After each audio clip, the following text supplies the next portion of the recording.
The afternoon sun blazed mercilessly over Phoenix, Arizona, casting long shadows across the Rodriguez family's backyard, where the smell of barbecued ribs mingled with children's laughter. Emma Rodriguez, barely 3 years old, sat cross-legged. In her favorite purple sundress beside a small sandbox her father had built just weeks earlier.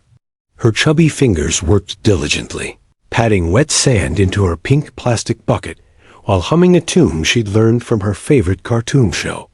"Myra, Mommy, look!"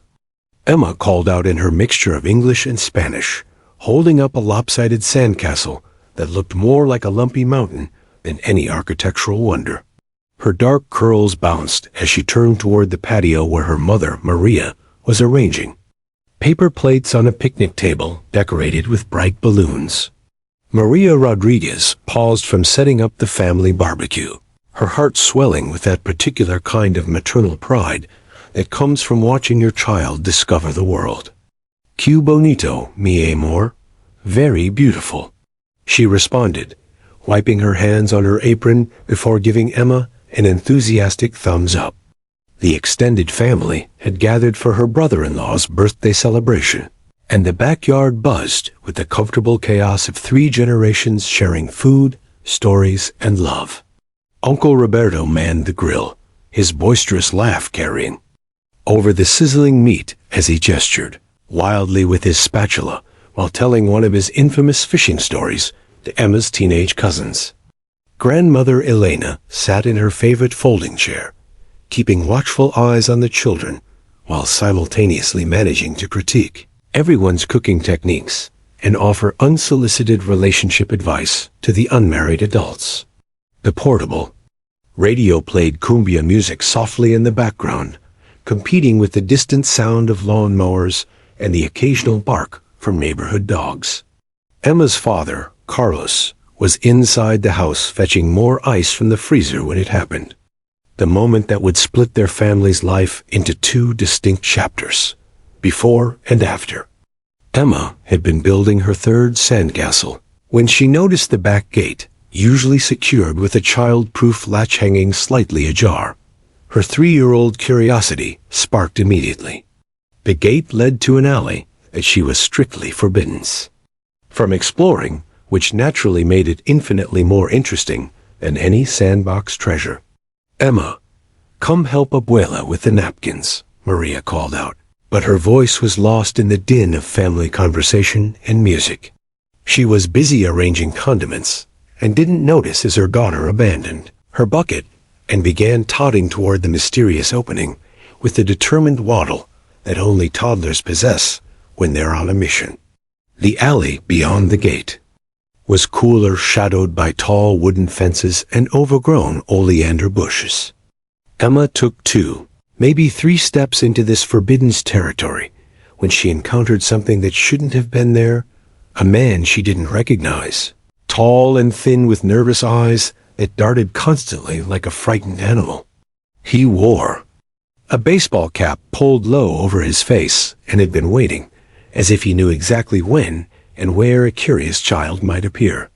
"Hi there, little princess," Marcus Webb said in a voice he'd practiced to sound gentle and trustworthy, though his hands shook slightly as he reached into his pocket. "I have something really cool to show you. Do you like puppies?" Emma's grandmother had taught her about stranger danger, but at 3 years old, the lessons competed with natural curiosity and the man's mention of puppies. Before she could process the wrongness of the situation, before she could call out for her parents, Webb had scooped her up with movements that were swift and practiced, as if he'd rehearsed this terrible moment countless times. Back in the yard, the party continued in blissful ignorance. Maria was laughing at one of Roberto's jokes when she glanced toward the sandbox and felt her heart stop. The pink bucket sat abandoned, half filled with sand. Emma's small handprints were visible in the wet sand, but Emma herself was nowhere to be seen. "Emma?"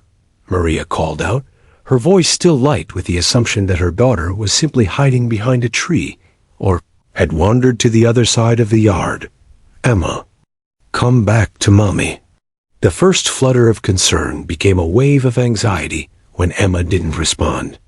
Maria began walking quickly around the yard, checking behind the shed, under the patio table, behind the blooming bougainvillea that climbed their back fence. "Carlos!" She shouted toward the house, her voice now carrying a note of urgency that made other family members look up from their conversations. "Has anyone seen Emma?" The question rippled through the gathering like a stone thrown into still water. Suddenly, everyone was searching. Uncle Roberto abandoned his grill, letting the meat burn as he checked the front yard. Grandmother Elena struggled to her feet, calling Emma's name in Spanish, while teenage cousins scattered to check neighboring yards. It was Carlos who discovered the open gate, the child-proof latch somehow undone, hanging loose like an accusation. The alley beyond stretched empty in both directions, hot asphalt shimmering in the afternoon heat.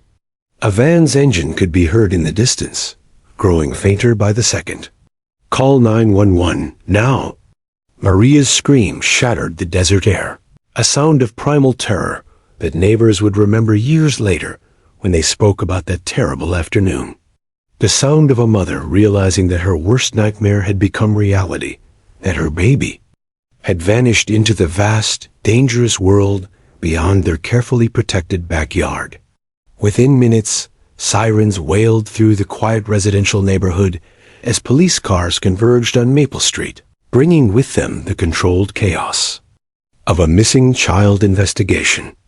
Detective Sarah Chun arrived to find a family in the grip of terror, neighbors gathering with concerned faces, and a pink bucket sitting abandoned in a sandbox silent, testimony to the moment when an ordinary family barbecue became every parent's most terrifying nightmare. The clock was ticking, and everyone knew that in cases like this, time wasn't just precious, it was everything. The golden hour of Phoenix twilight painted the Rodriguez neighborhood in deceptive beauty as K-9 Officer Jake Mitchell pulled his patrol unit to the curb. The setting sun cast long shadows between houses, and in any other circumstance, it would have been the perfect evening for a family walk or backyard gathering. Instead, the street buzzed with the controlled chaos of a massive search operation. Police vehicles lined both sides of Maple Street, their red and blue lights creating an eerie disco against the gathering darkness. In the back of Jake's specially equipped SUV, Thunder, a 4-year-old German shepherd with intelligence that bordered on supernatural, sensed the urgency in the air. The dog's ears were pricked forward, his dark eyes alert and focused as he watched uniformed officers canvassing the neighborhood. Thunder had been Jake's partner for 3 years, and in that time, they'd developed the kind of wordless communication that made them legendary within the Phoenix Police Department. The dog seemed to understand that tonight was different, that somewhere out there, someone needed their help desperately. Jake stepped out of his vehicle and immediately spotted Detective Sarah Chun, coordinating with a group of officers near the Rodriguez house. Even from a distance, he could see the strain on her face, the particular kind of exhaustion that came from knowing a child's life hung in the balance with every passing minute. Chun had called him personally, her voice tight with controlled panic as she explained the situation. A 3-year-old girl, missing for 2 hours now, last seen in her family's backyard. "Mitchell," Chun called out as she saw him approaching. "Thank God you're here. We need Thunder on this, and we need him now." Jake nodded grimly as he opened the rear gate of his SUV. Thunder bounded out with barely contained energy, his powerful muscles rippling beneath his thick black and tan coat. The dog immediately went to work, his nose twitching as he processed the hundreds of scents that filled the evening air: barbecue smoke, blooming desert flowers, motor oil from the street, and underneath it all, the unmistakable scent of fear that seemed to emanate from every person in the area. "What do we know?" Jake asked, already reaching for Thunder's working harness from his equipment bag. The moment the harness appeared, Thunder's demeanor shifted completely. Playtime was over. This was business. Chun pulled out her notebook, though Jake could tell she already knew every detail by heart. Emma Rodriguez, 3 years old, disappeared from her backyard during a family gathering approximately 2 hours ago. No signs of struggle, but the back gate was found open. We have one witness, a neighbor across the alley, who thinks she might have seen a dark van speeding away around the time the family discovered Emma was missing. Jake fitted the harness over Thunder's broad chest and shoulders, the dog standing perfectly still despite his obvious eagerness to begin working. Any security cameras? We're pulling footage now, but most of the cameras in this area are residential doorbell cameras with limited range. The alley where we think the abduction occurred is a blind spot. Chun's voice carried the frustration that every detective felt when technology failed them at crucial moments. We need Thunder to tell us what the cameras can't. Jake attached the long tracking lead to Thunder's harness and looked into his partner's intelligent brown eyes. You ready, boy? We've got a little girl who needs us to bring her home. Thunder's tail gave a single determined wag, not the playful wagging of a pet, but the focused acknowledgement of a professional who understood his mission. Jake led him toward the Rodriguez backyard, where the family still gathered in small, devastated clusters. Maria Rodriguez sat on the patio steps, her face streaked with tears, while Carlos paced nearby with his cell phone pressed to his ear, coordinating with relatives who were joining the search. The backyard still held evidence of the interrupted celebration paper plates scattered by the wind, a forgotten beer growing warm on the picnic table, children's toys abandoned in the sudden chaos. But what drew Jake's attention immediately was the small sandbox where Emma had been playing. Thunder's nose was already working, drawing in the complex bouquet of scents that told the story of the afternoon's events. This is where she was last seen, Jake said, more to himself than to Chun, as he gave Thunder the command to begin tracking. Search, Thunder. Find the girl. Thunder put his nose to the ground near the sandbox and began working methodically. His breathing changed, becoming deeper and more focused as he processed the scent information that was invisible to human senses. Jake watched his partner's body language carefully, the position of his ears, the angle of his tail, the rhythm of his breathing, reading Thunder like others might read a book. The dog circled the sandbox twice and moved toward the house, following what Jake knew must be Emma's normal play patterns. Thunder paused at the back door, acknowledged the scent trail that led inside, and dismissed it as not current. The dog's nose led him to the patio table, then to a small playhouse in the corner of the yard, methodically mapping out Emma's recent movements. Then Thunder's behavior changed dramatically. His head snapped up, ears forward, body suddenly rigid. With attention, he'd found something. The dog moved with new purpose toward the back gate, his nose working furiously now. At the gate itself, Thunder began to whine a low, urgent sound that Jake had learned meant his partner was processing something significant. She went through here, Jake announced to Chun and the gathered officers. Thunder's got her scent. Trail. Beyond the gate and the narrow alley that ran behind the houses, Thunder's excitement intensified. The dog pulled forward on his lead, nose to the ground, following an invisible pathway that only he could detect. The alley stretched in both directions, lined with garbage cans, utility poles, and patches of desert weeds growing through cracks in the asphalt. Thunder turned left without hesitation, moving faster now, his breathing becoming more rapid and excited. Jake had to lengthen his stride to keep up as his partner followed the scent trail with unwavering determination. They passed 3 houses, then 4, the dog never wavering from his chosen path. Suddenly, Thunder stopped at a spot where the alley intersected with a larger street. The dog circled several times, whining with frustration. Jake's heart sank as he realized what Thunder was telling him The trail ended here, at the roadway where a vehicle had been parked. They had a car. Jake called back to Chun, who was following 20 feet behind with 2 other officers. Thunder's lost the ground scent trail, which means Emma was put into a vehicle right here. Chun immediately got on her radio, calling for roadblocks and an expanded search perimeter. But Jake wasn't ready to give up. He knelt beside Thunder, stroking the dog's head while studying the intersection carefully. The street ran east toward the industrial section of Phoenix, where abandoned warehouses and empty lots provided perfect hiding places for someone who didn't want to be found. Thunder looked up at Jake with those intelligent brown eyes, and Jake could swear the dog was trying to communicate something more. Thunder had never failed to find someone he was tracking, and Jake wasn't about to let him start tonight. "What is it, boy?" Jake whispered. "What are you trying to tell me?"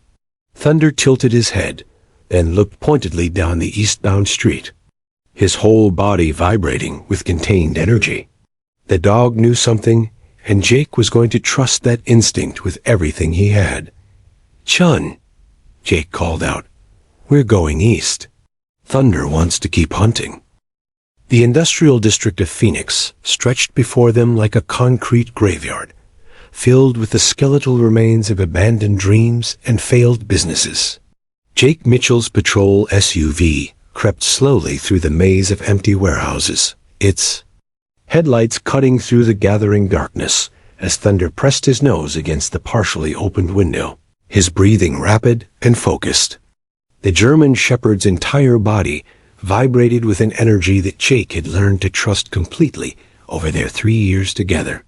Detective Sarah Chun followed in her unmarked sedan, coordinating with dispatch while keeping her eyes trained on the K-9 unit ahead of her. The radio crackled constantly with updates from the expanding search roadblocks established. Amber Alert issued, neighboring jurisdictions notified.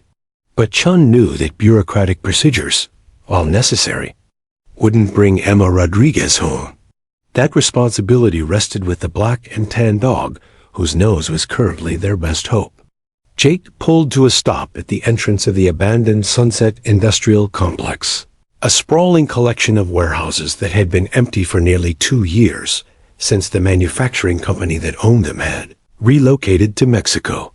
The chain link fence that was supposed to secure the property hung open, its padlock cut long ago by urban explorers, homeless individuals seeking shelter, or worse, people with darker intentions who needed a place where screams wouldn't be heard. "This is it," Jake murmured to Thunder as he opened the rear gate of his vehicle. The dog bounded out with barely contained excitement, his nose immediately working the air currents that swirled through the complex. Thunder's behavior was different, now more urgent, more focused. Jake had seen this intensity before, and it usually meant they were close to their target. Chun approached with her weapon drawn, but lowered, her flashlight beam dancing across broken windows and graffiti-covered walls. "How sure are we about this location?" "Thunder doesn't lie," Jake replied, fitting his partner with a tactical harness equipped with a small camera and GPS tracker.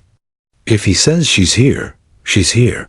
He clipped the long tracking lead to Thunder's harness and gave the command that had become second nature. "Search, Thunder. Find Emma." The dog immediately put his nose to the ground and began working methodically through the complex. The warehouses were arranged in a rough grid pattern, each building identical to the next loading docks. Roll-up doors, broken windows like dead eyes staring into the night. Thunder moved between them with purpose, dismissing some buildings entirely while showing intense interest in others. As they worked deeper into the complex, Jake's unease grew. This was the perfect place for someone to hide a kidnapped child isolated. Multiple escape routes and enough ambient noise from the nearby interstate to mask any sounds. The thought of 3-year-old Emma Rodriguez, somewhere in this industrial wasteland, made his stomach clench with a mixture of determination and dread. Thunder suddenly stopped at the entrance to warehouse number 7, his entire body going rigid. With attention, the dog's breathing became rapid and shallow, and he began to whine a low, urgent sound that Jake had learned meant his partner was processing something significant. This wasn't just interest. This was recognition. "She's in there," Jake whispered into his radio, his voice tight with controlled excitement. Thunder's got something definite. Chun immediately called for backup, requesting a tactical team and paramedics while Jake studied the building's exterior. Warehouse 7 was larger than the others, with multiple entrances and a maze of abandoned machinery visible through broken windows. If someone wanted to hide a child in this complex, this would be the logical choice. Thunder began pulling toward the building's main entrance, his nose working frantically no. The heavy metal door stood partially open, hanging crookedly on damaged hinges. Jake could smell motor oil, rust, and something else, something organic and human that made his heart race. "Thunder, heel," Jake commanded softly, not wanting to spook anyone who might be inside. The dog reluctantly stopped his forward progress, but remained focused on the doorway. His ears pricked forward, every muscle in his body coiled like a spring. Chun positioned herself on the opposite side of the entrance, her service weapon now drawn and ready. "Police, we know you're in there. Send the girl out and nobody gets hurt." The response was immediate, a man's voice, high with panic and desperation. "Stay back. I've got the kid. I'll hurt her if you come in here." Jake's blood ran cold, but Thunder's reaction was even more intense. The dog began to tremble with barely controlled aggression, his protective instincts fully engaged. In that moment, Jake realized that Thunder had formed an emotional connection to this case that went beyond professional duty. "We're coming in," Chun announced. "Let's end this peacefully." They moved through the doorway with tactical precision, flashlights and weapons coordinated, Thunder staying close to Jake's left side. The interior of the warehouse was a maze of abandoned machinery, conveyor belts, and storage areas created by hanging plastic sheets. Their footsteps echoed in the cavernous space, mixing with the sound of dripping water and the distant hum of traffic. Thunder led them deeper into the warehouse, past rusted equipment and stacks of empty pallets. The dog's excitement was building. To a fever pitch, his whining becoming more urgent with each step. Then they heard it, a tiny voice, scared and weak, calling out, "Help me. Please help me." Jake's heart nearly exploded with relief and rage. Emma was alive, and she was close. They found her in a makeshift prison created from stacked crates and plastic sheeting, huddled in a corner on a filthy mattress. Emma Rodriguez looked impossibly small and fragile, her purple sundress torn and dirty, her dark curls tangled, but her eyes were alert and aware. She was clutching a stuffed rabbit that looked like it had been through its own ordeal. Marcus Webb cowered against the opposite wall, his earlier bravado completely evaporated. He was smaller than Jake had expected, thin and nervous, with the kind of weak features that would be instantly forgettable in a crowd. His hands shook as he held them up in surrender. "Please don't shoot," Webb whimpered. "I didn't hurt her. I swear I didn't hurt her." But Thunder had eyes only for Emma. The moment he saw the little girl, a dog's entire demeanor changed from aggressive pursuit to gentle protection. He approached her slowly, his body language soft and non-threatening, somehow understanding that this tiny human had been through trauma and needed comfort, not more fear.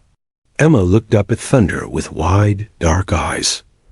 "Are you here to help me?" she whispered in a voice that broke Jake's heart. Thunder lay down beside her, close enough to provide warmth and comfort, but careful not to crowd her.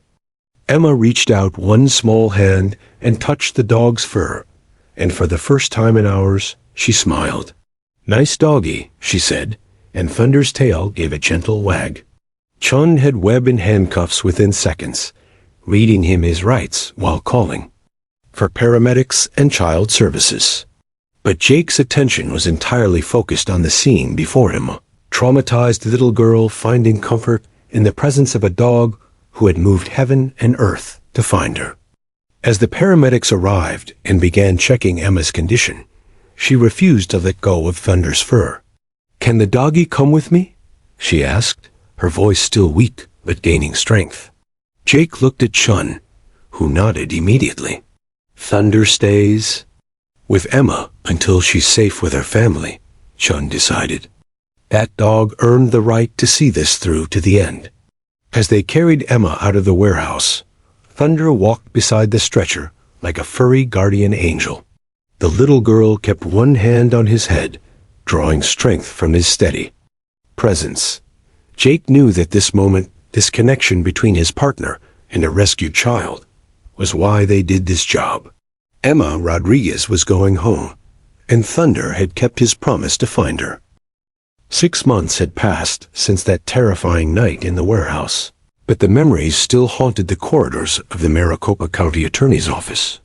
Senior Prosecutor Lisa Martinez stood at her office window on the 15th floor, watching the Phoenix skyline shimmer in the morning heat while reviewing the case file that had consumed her thoughts for weeks. The state of Arizona versus Marcus Webb represented more than just another criminal prosecution. It was a test of the justice system's ability to protect its most vulnerable victims. Marcus Webb had been charged with kidnapping, child endangerment, and attempted sexual assault of a minor. The evidence was substantial. DNA, fingerprints, security footage from nearby businesses showing his van in the area, and his own confession during the arrest. But confessions could be recanted, and defense attorneys had ways of making solid evidence seem questionable. What the prosecution really needed was Emma Rodriguez's testimony, the voice of the victim herself, identifying her attacker. The problem was that Emma Rodriguez was 3 years old. "Lisa, we need to talk." Defense attorney Vincent Gray's voice carried its usual confident tone as he entered her office without knocking, a habit that had irritated prosecutors for the past 15 years. Gray was everything Lisa despised about the criminal defense. Bar expensive suits, slicked back hair, and a moral flexibility that allowed him to sleep soundly while defending the worst humanity had to offer. "Gray," Lisa acknowledged without turning from the window. "Let me guess you want to discuss a plea bargain. 25 to life, eligible for parole in 15, Gray said, settling into the chair across from her desk as if he owned the place. "My client admits to kidnapping, but maintains his innocence on the sexual assault charges. He claims he never intended to harm the child." Lisa finally turned to face him, her expression cold as winter. "Your client held a 3-year-old girl prisoner for 6 hours in an abandoned warehouse. He terrorized a child who should have been playing with toys, not fearing for her life. We're going for life without parole, and you know it." Gray's smile never wavered.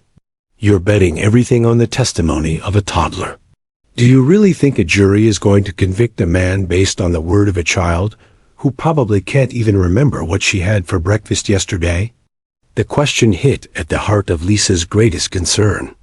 Child testimony cases were notoriously difficult, and 3-year-olds presented unique challenges that pushed the boundaries of legal precedent.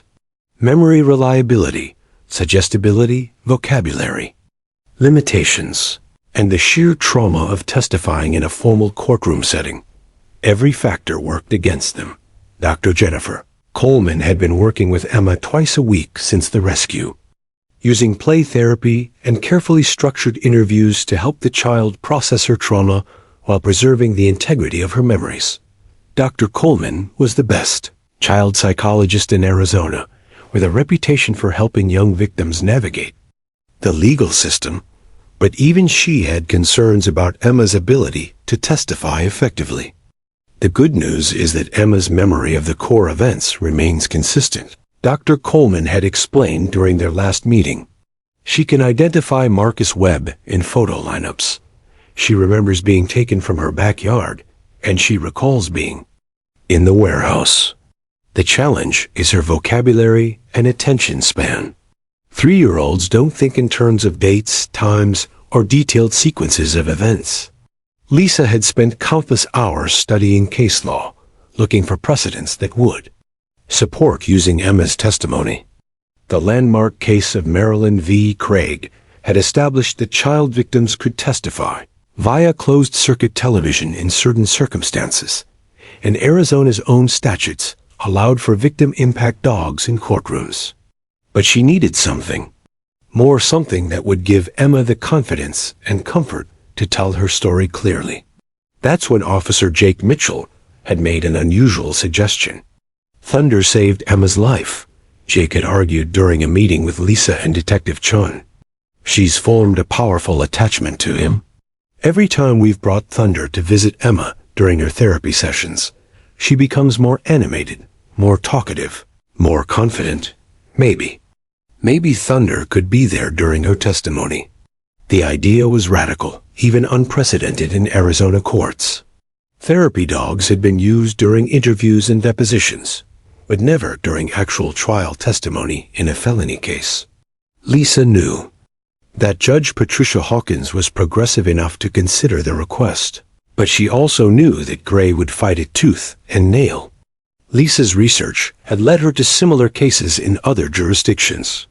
In New York, a golden retriever named Rosie had provided comfort to child witnesses during testimony. In Washington state, a therapy dog named Jeter had helped a young sexual assault victim find the courage to identify her attacker. The legal precedent was thin but growing, supported by research showing that therapy animals could reduce stress and improve recall in traumatized witnesses. The real breakthrough came when Dr. Coleman presented her findings to the prosecution team. Emma's comfort level with Thunder isn't just emotional, it's therapeutic, she explained, spreading out charts and graphs across the conference table. Her cortisol levels drop significantly when Thunder is present. Her verbal responses become more detailed and accurate. Most importantly, she shows signs of post-traumatic growth rather than just trauma management. Lisa had immediately filed a motion with the court requesting permission for Thunder to be present during Emma's testimony as an emotional support animal. The motion included extensive documentation, Dr. Coleman's psychological evaluations, Thunder's training certifications, case law from other jurisdictions, and expert testimony about the therapeutic benefits of animal-assisted interventions. Gray's response was swift and predictable. He filed a counter-motion, arguing that the presence of a police dog would be prejudicial to his client, that it would create sympathy for the prosecution, and that the emotional manipulation would make it impossible for the jury to evaluate Emma's testimony objectively. This is nothing more than a publicity stunt, Gray had argued during the preliminary hearing. The prosecution wants to parade a cute dog in front of the jury to distract from the fact that their key witness is a child who can barely speak in complete sentences. Judge Hawkins had taken the matter under advisement, spending 2 weeks reviewing the legal briefs, case law, and expert testimony. Her decision, when it came, was measured but groundbreaking. While the court recognizes the unusual nature of this request, Judge Hawkins had ruled the paramount concern must be the welfare of the child witness and the pursuit of justice. The court finds that the presence of a certified therapy animal, under strict guidelines, serves a legitimate therapeutic purpose that outweighs any potential prejudicial impact. The motion is granted, subject to specific conditions. Those conditions were extensive. Thunder would wear a vest identifying him as a therapy animal, not a police canine. He would remain at Emma's side, but out of the jury's direct line of sight. Officer Mitchell would be present, but in civilian clothes. Any commands or interactions with Thunder would be minimal and non-disruptive.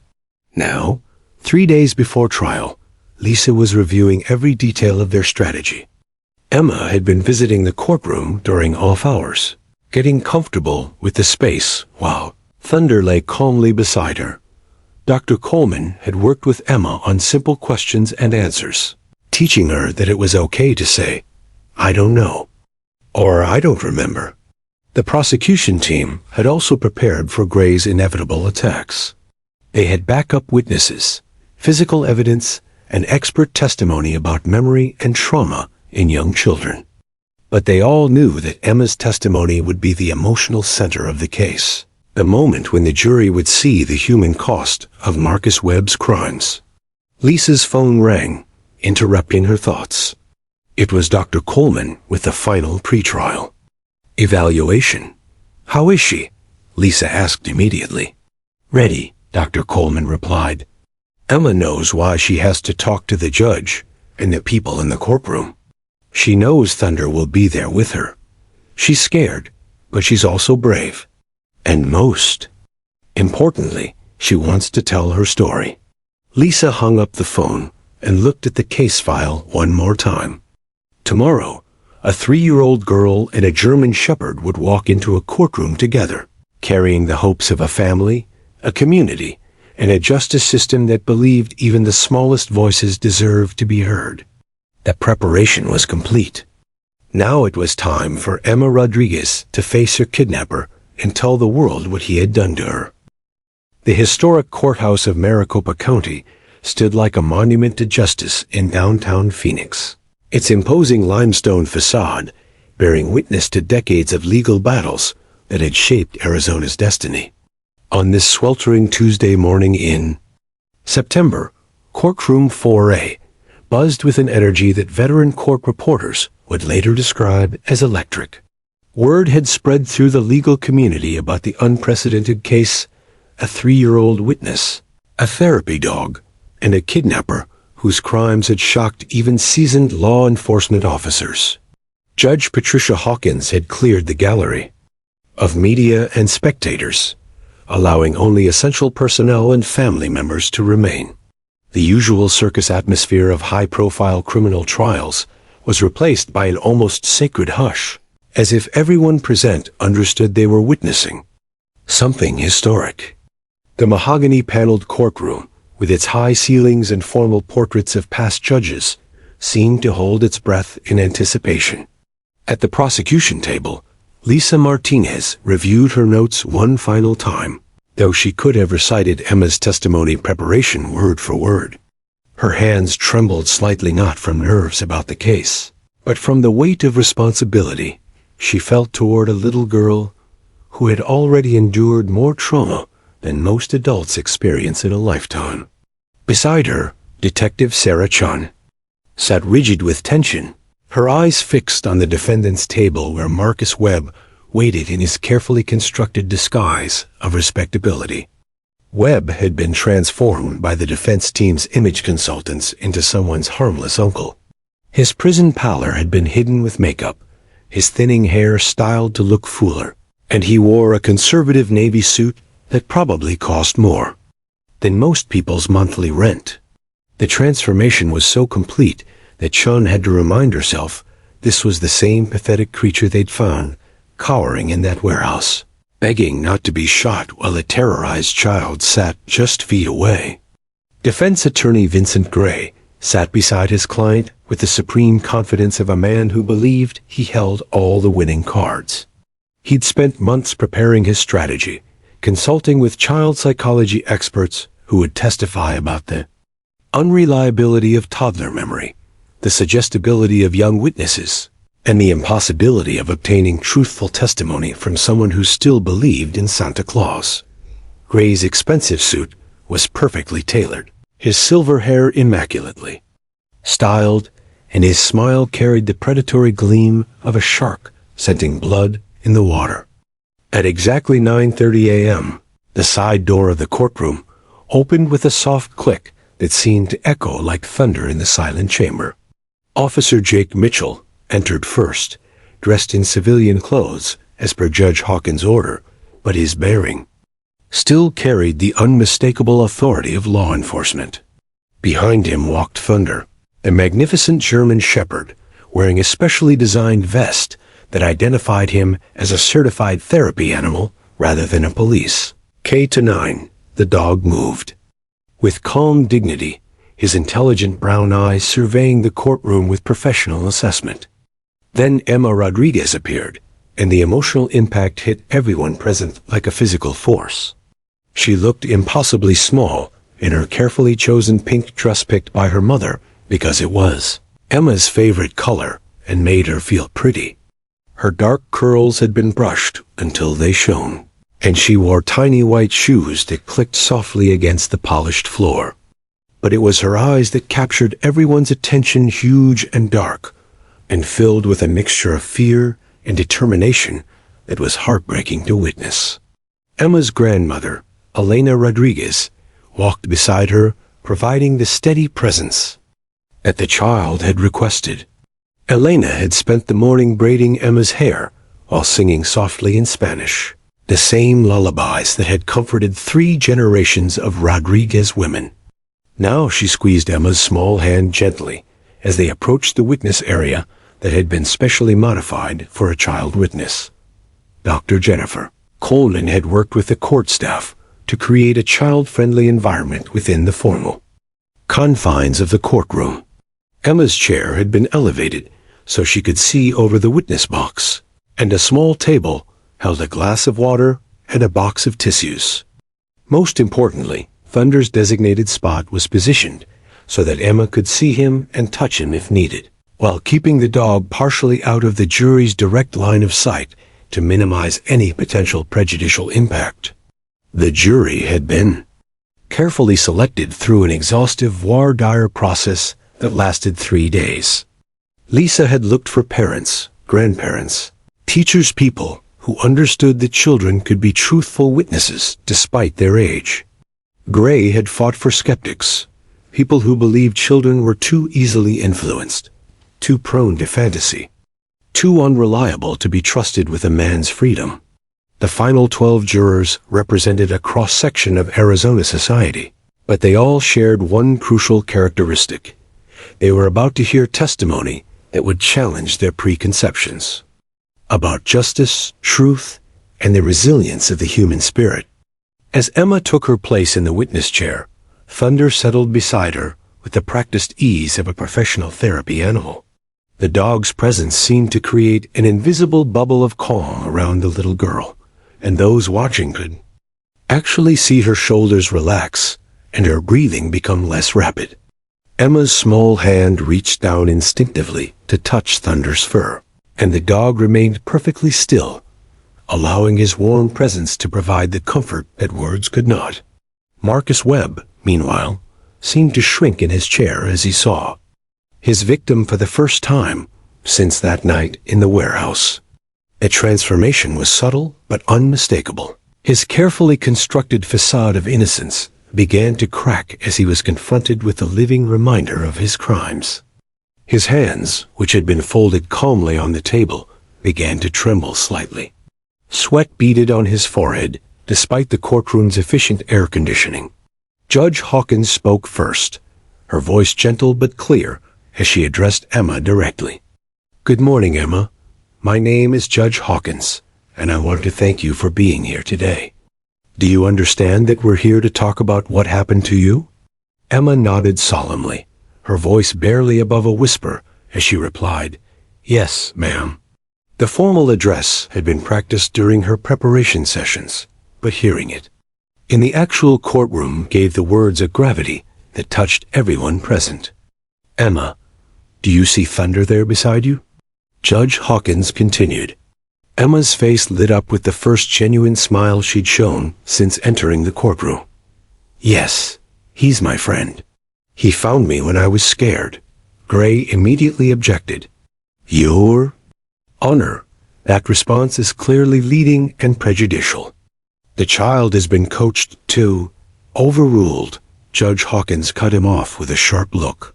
"The witness is establishing her comfort level with the therapy animal, as previously approved by this court. Counsel will have ample opportunity for cross-examination."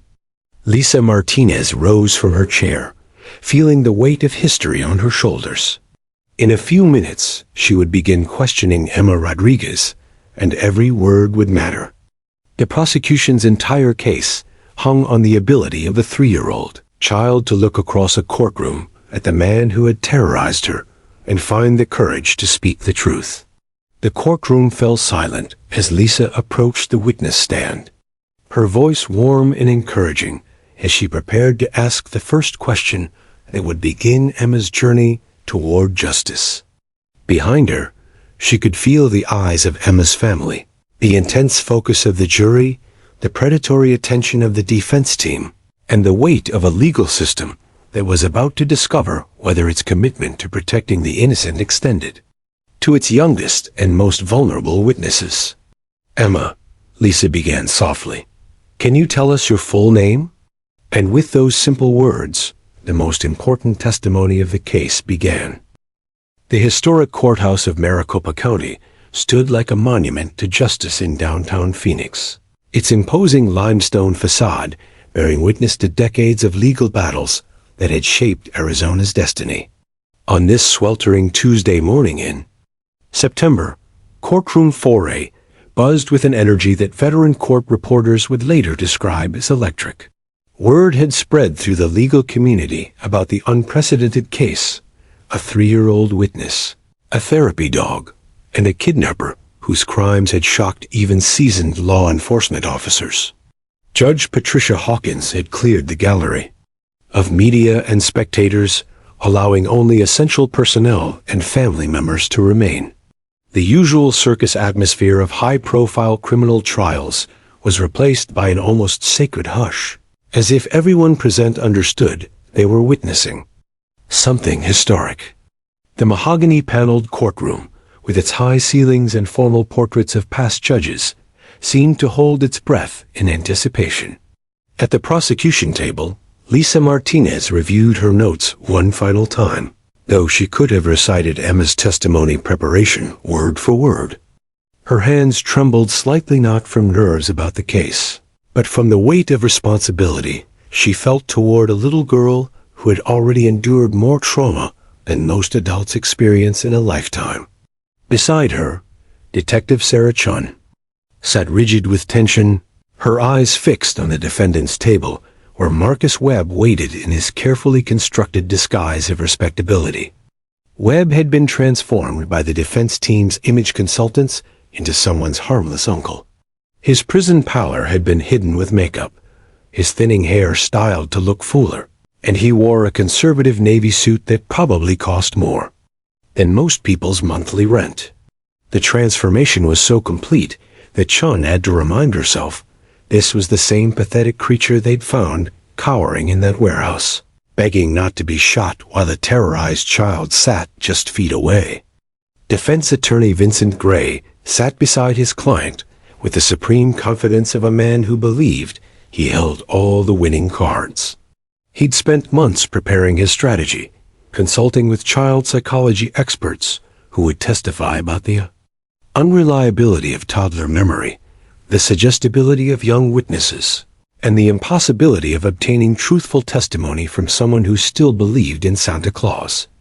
Gray's expensive suit was perfectly tailored, his silver hair immaculately styled, and his smile carried the predatory gleam of a shark scenting blood in the water.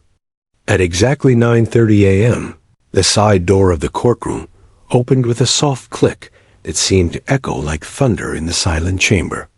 Officer Jake Mitchell entered first, dressed in civilian clothes as per Judge Hawkins' order, but his bearing still carried the unmistakable authority of law enforcement. Behind him walked Thunder, the magnificent German shepherd wearing a specially designed vest that identified him as a certified therapy animal rather than a police. K-9, the dog moved. With calm dignity, his intelligent brown eyes surveying the courtroom with professional assessment.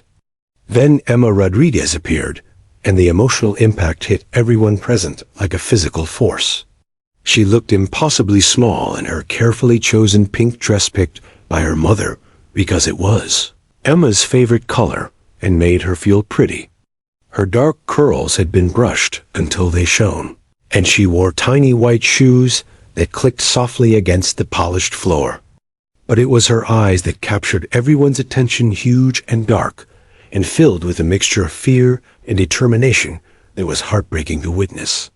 Emma's grandmother, Elena Rodriguez, walked beside her, providing the steady presence that the child had requested.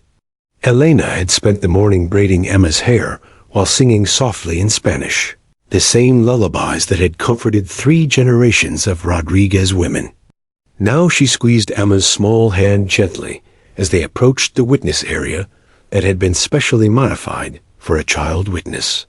Dr. Jennifer Coleman had worked with the court staff to create a child-friendly environment within the formal confines of the courtroom. Emma's chair had been elevated so she could see over the witness box, and a small table held a glass of water and a box of tissues. Most importantly, Thunder's designated spot was positioned so that Emma could see him and touch him if needed, while keeping the dog partially out of the jury's direct line of sight to minimize any potential prejudicial impact. The jury had been carefully selected through an exhaustive voir dire process that lasted 3 days.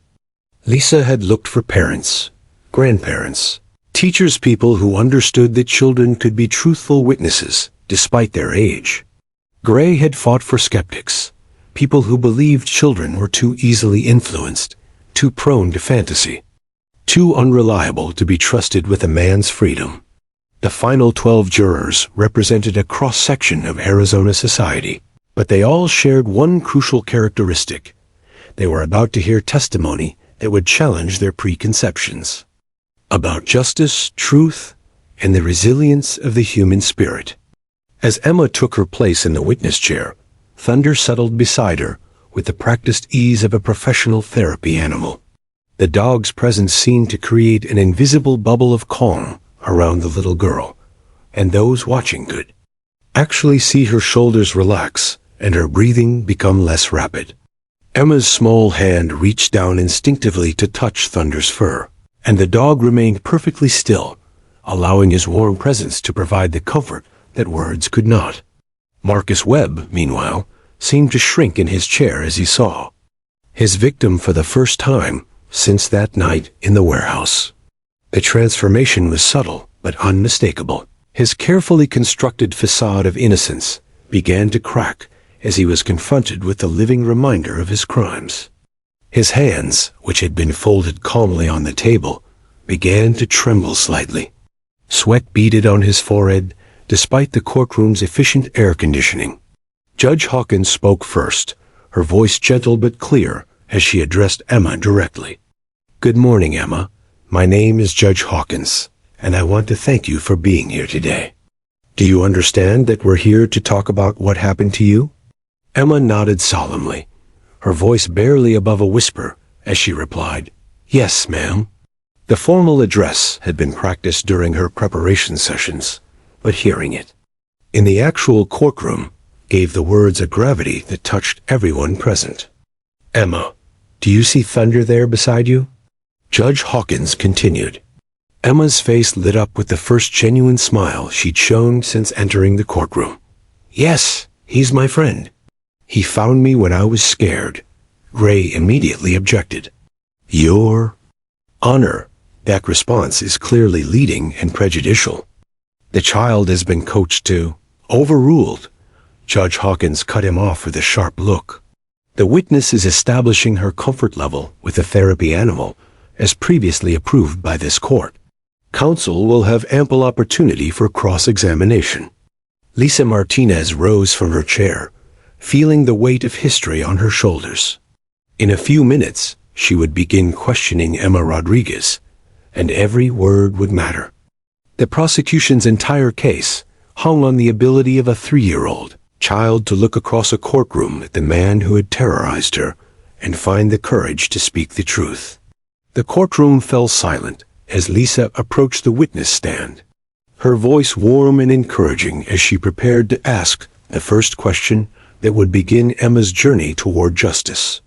Behind her, she could feel the eyes of Emma's family, the intense focus of the jury, the predatory attention of the defense team, and the weight of a legal system that was about to discover whether its commitment to protecting the innocent extended to its youngest and most vulnerable witnesses. "Emma," Lisa began softly, "can you tell us your full name?" And with those simple words, the most important testimony of the case began. The silence in courtroom 4 was so profound that the gentle hum of the air conditioning system seemed to roar like a jet engine. Every person present, the 12 jurors, the court officers, the family members in the gallery, even the stenographer, whose fingers had been flying across her machine, sat frozen in anticipation.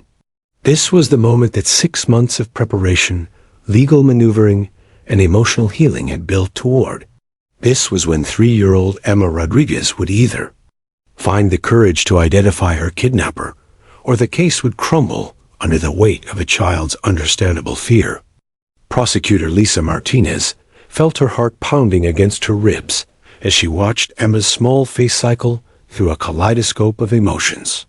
Fear battled with determination, trauma wrestled with the desire for justice, and the natural instinct to hide from danger warred with the need to speak truth.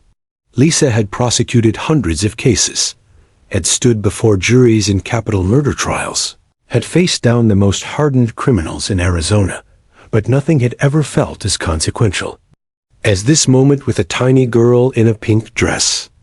Emma's breathing had become rapid and shallow, the kind of hyperventilation that Dr. Jennifer Coleman had warned them about during their preparation sessions.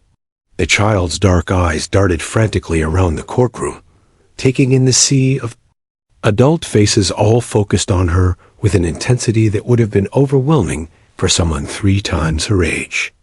Her small hands gripped the armrests of her chair, so tightly that her knuckles had turned white, and a thin sheen of perspiration had appeared on her forehead despite the courtroom's efficient cooling system.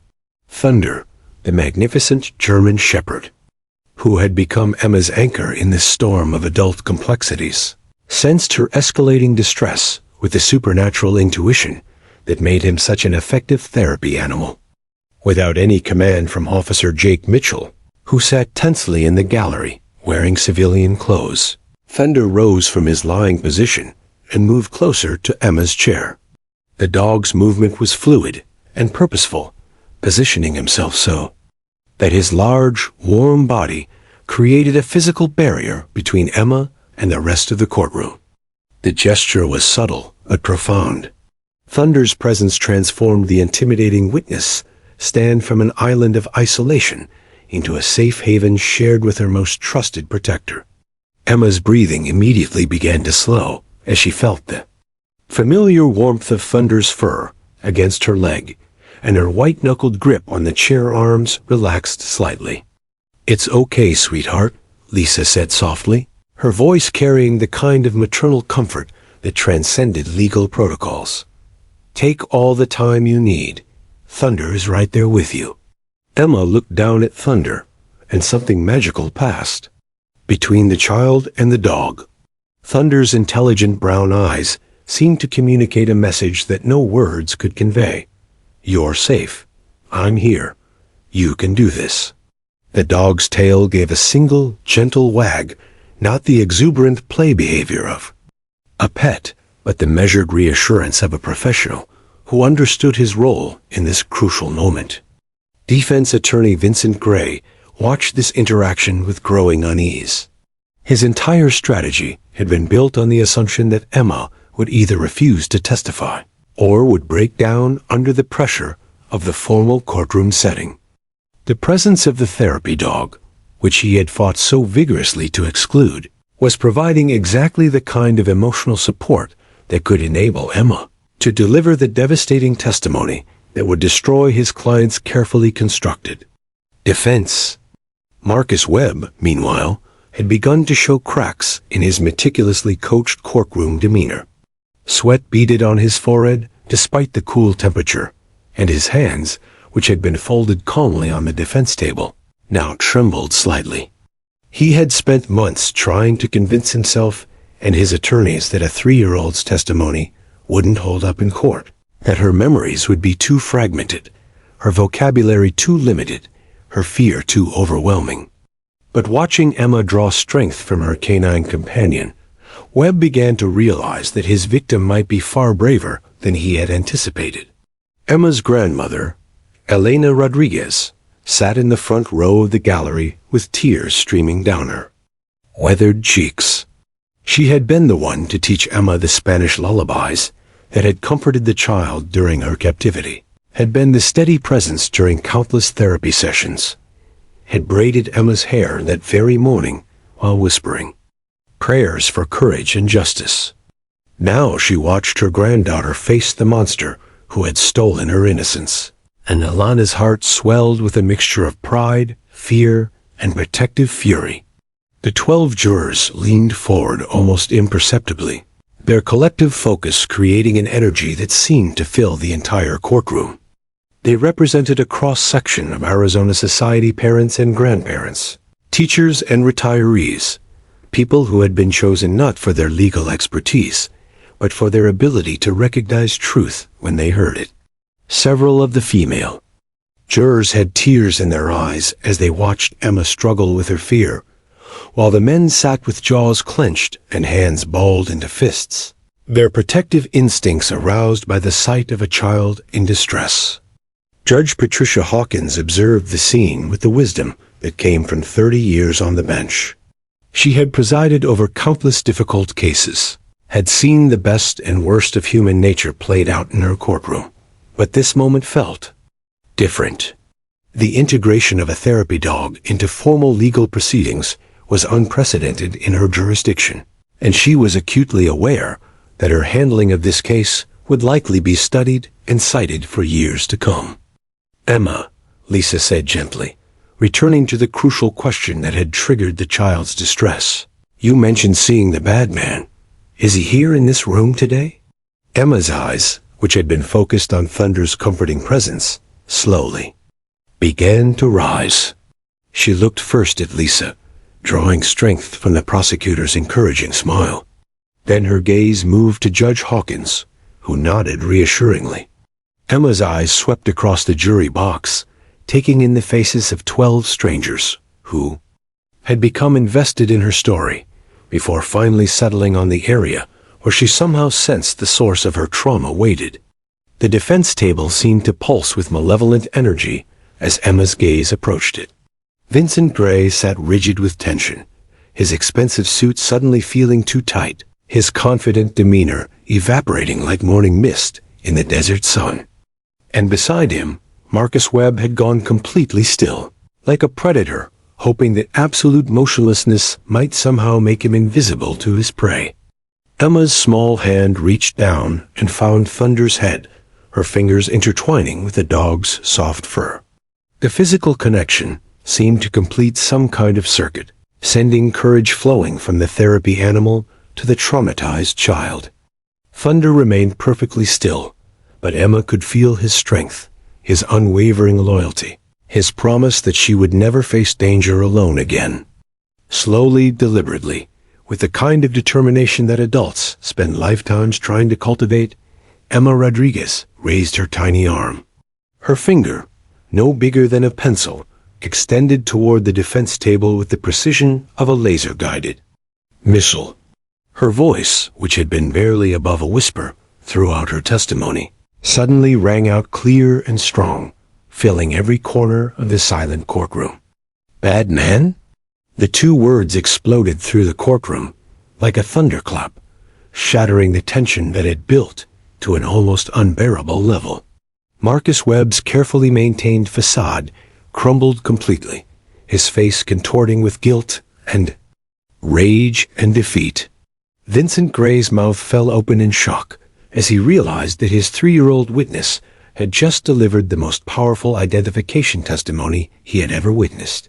The jury collectively released a breath they hadn't realized they'd been holding, while several spectators openly wept at the sight of a tiny girl finding her voice in the face of her greatest fear. Emma's finger remained pointed at Marcus Webb like an arrow of justice, unwavering despite the magnitude of what she had just accomplished. Thunder rose to his full height beside her, his presence both protective and proud, as if he understood. that his small human companion had just achieved something extraordinary. In that moment, the courtroom transformed from a place of legal procedure into a shrine to the resilience of the human spirit, where the smallest voice had just spoken the loudest truth. The aftermath of Emma Rodriguez's identification swept through Courtroom 4 like a seismic wave, leaving no one unchanged in its wake. The two simple words, "bad man," continued to echo in the minds of everyone present long after Emma's tiny voice had fallen silent. Those words, delivered with the pure honesty that only a child could possess, had accomplished what months of legal maneuvering, expert testimony, and physical evidence had struggled to achieve. They had stripped away every pretense, every carefully constructed lie, and revealed the absolute truth at the heart of the case. Marcus Webb's reaction to Emma's identification was immediate and devastating to his defense. The man who had spent months perfecting an image of harmless respectability crumbled like a house of cards in a hurricane. His face contorted with a mixture of rage, guilt, and despair as he realized that his carefully constructed facade had been destroyed by the unwavering courage of his 3-year-old victim. His hands, which had trembled slightly throughout Emma's testimony, now shook violently as he gripped the edge of the defense table. "She's lying," Webb suddenly screamed, his voice cracking with desperation as he half rose from his chair. "She's just a baby. She doesn't know what she's saying. They coached her. They told her what to say." Defense attorney Vincent Gray immediately placed a restraining hand on his client's arm, hissing urgent warnings about courtroom decorum, but the damage was already done. Webb's outburst had revealed the monster that lurked beneath his expensive suit and carefully styled hair. The jury recoiled visibly from his display of aggression, several members shaking their heads in disgust at a grown man attacking a child. Witness Judge Patricia Hawkins brought her gavel down with sharp authority. "Mr. Webb, you will remain seated and silent, or you will be removed from this courtroom. Bailiff, please step closer to the defendant." Thunder, meanwhile, had positioned himself protectively in front of Emma's chair the moment Webb began shouting. The German Shepherd's training as both a police canine and therapy animal kicked in simultaneously. He recognized a threat to his charge and responded with calm professionalism, creating a living barrier between Emma and the man who had terrorized her. Emma herself seemed remarkably composed, as if Webb's angry outburst had actually confirmed what she had always known. He was indeed the bad man, and she had been right to be afraid of him. The trial continued for 3 more days, but everyone in that courtroom knew that the case had been decided in the moment. When Emma pointed her tiny finger at Marcus Webb, Gray attempted to salvage his defense by calling expert witnesses who testified about the unreliability of child memory, the suggestibility of young witnesses, and the potential for unconscious coaching by well-meaning adults. But their academic theories seemed hollow and irrelevant when measured against Emma's simple truth.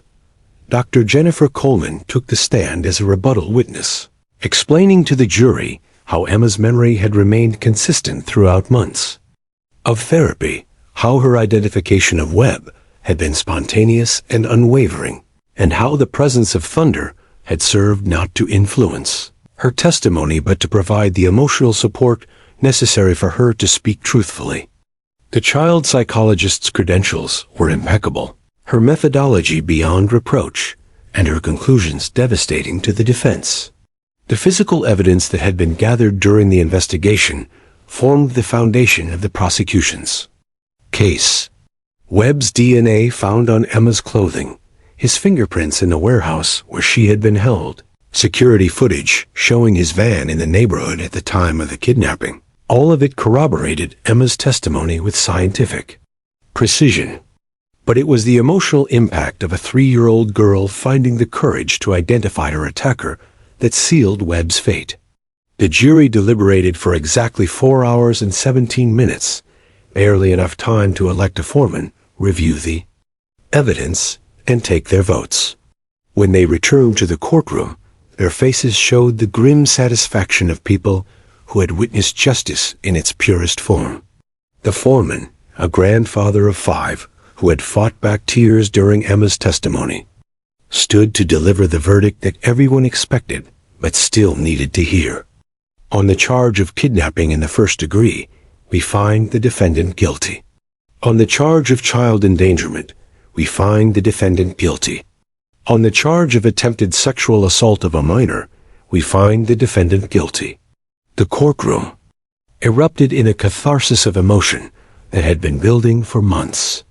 Emma's family wept with relief and vindication, while victim advocates and law enforcement officers who had worked the case embraced each other with the fierce joy of people who had seen the system work exactly as it was designed to.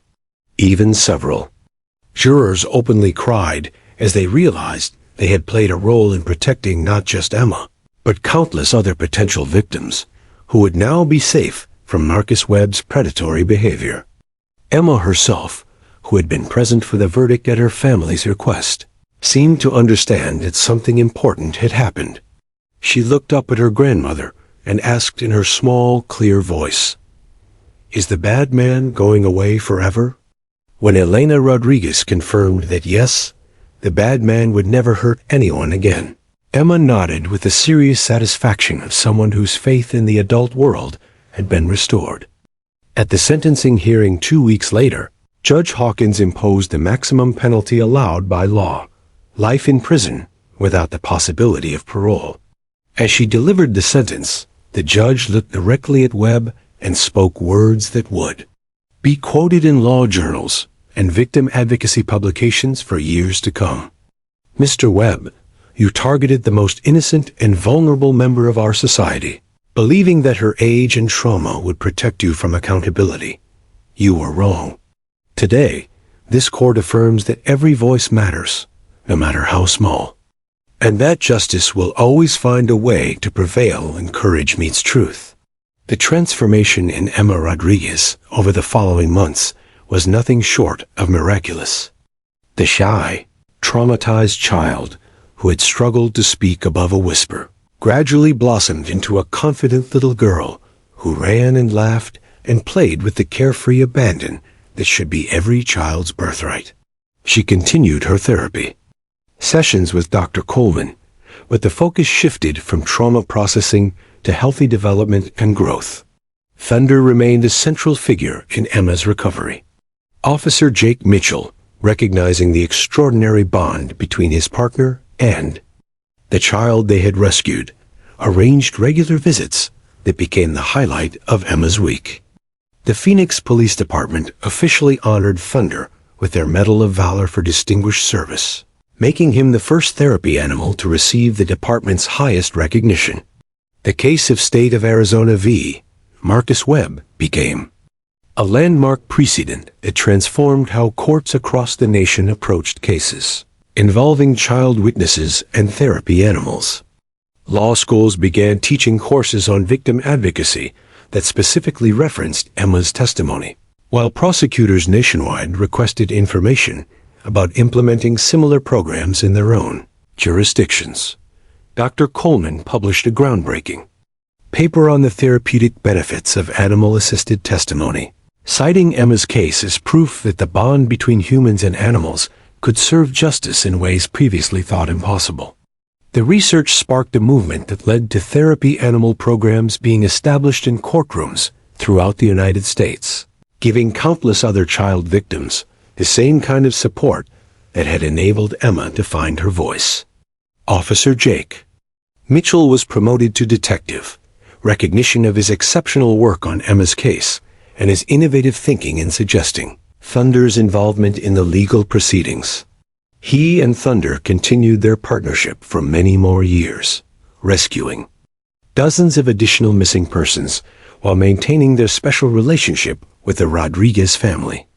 Emma Rodriguez grew up to become a victim advocate herself, inspired by the memory of a German shepherd who had taught her that even in the darkest moments, help could arrive in the most unexpected forms. She often told the story of her testimony to other young survivors, emphasizing that their voices mattered, their truth was powerful, and that somewhere there would always be someone or some animal ready to help them find the courage to speak.